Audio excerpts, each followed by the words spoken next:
naglagay yan? Bako din. Ito. Yan, kawayan. Dito na ito. Talaga. Bako din. Yan ako yung kwansi. Tinantong ko lang yung ano, yung babwet. Ilagay mo yung babwet, diretso lang sa kawayan. Diretso mo lang. Ito paano itong host pala pre?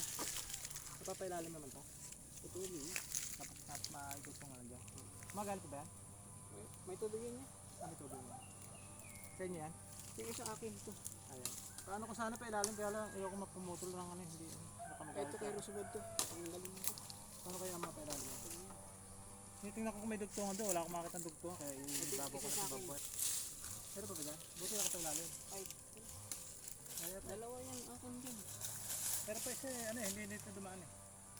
Tingnan mo, doon, may tatlo nga yun doon. Pag hindi dito, dalawa na lang. Hindi ko alam kung asan. Pailalim mo na lang kaya pre.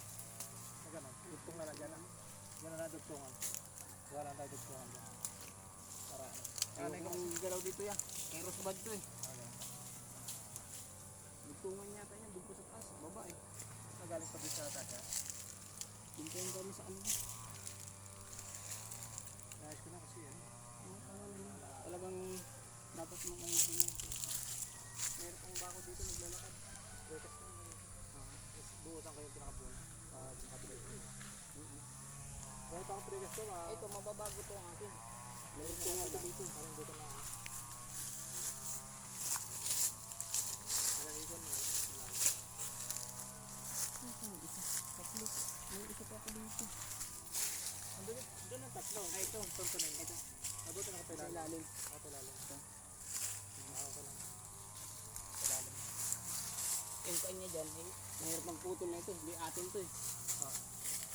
Kaya natin may dugtong lang to. Pag may baka may dugtungan dyan, palalim na lang.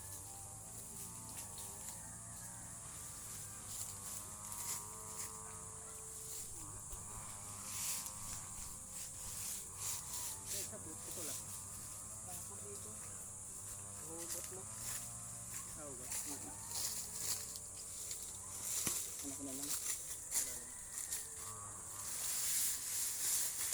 Laga ko naman dito para may ano. Oo, parang kung ano nga, naglagay mo yung tubo dito. Ito,